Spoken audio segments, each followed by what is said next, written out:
第222篇，聖靈果子與婚姻關係。加拉太書5章22至23節，聖靈所結的果子，就是仁愛、喜樂、和平、忍耐、恩慈、良善、信實、溫柔、節制。這樣的事沒有律法禁止。冇幾耐之前，我同一位朋友傾偈，佢啱啱失戀，但好快又投入一段新戀情。我問佢點解咁快就開始一段新感情呢？佢回答：因為有咗新嘅戀愛，就能夠好快放低舊嗰段，唔再去諗佢。我再追問：咁你有冇諗清楚呢段新感情係咪可靠呢？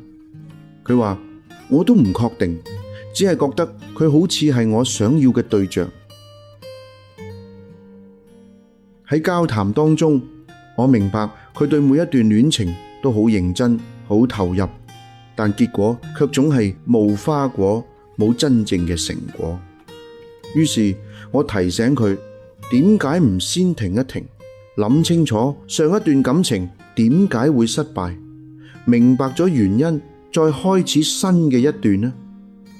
佢回答：主要係我越嚟越冇自信，加上年紀漸長，擔心失去青春，就更加難遇到好姻緣。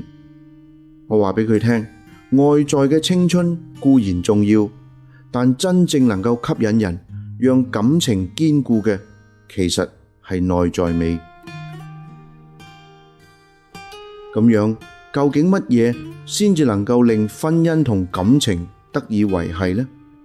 係外表嘅美麗嗎？但青春唔會長久啊。係財富嗎？但金錢只能夠維持表面嘅關係。婚姻若果好似交易，始終都唔可靠。我認為真正能夠令感情穩固嘅係切實嘅相愛，係從心而發嘅真誠投入。而呢份愛正係聖靈所結嘅果子。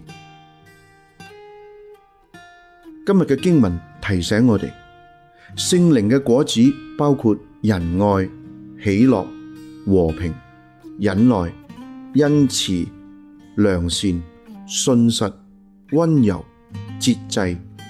請留意，呢啲果子唔係外在嘅裝飾，唔係買返嚟、借返嚟或者掛上去嘅，而係從生命中自然結出嚟嘅，係屬於你自己嘅。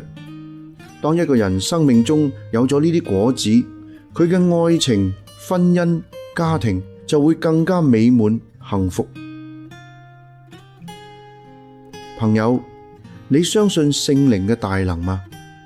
試試讓聖靈喺你生命中工作，讓你結出聖靈嘅果子，你就會經歷真正嘅愛同幸福。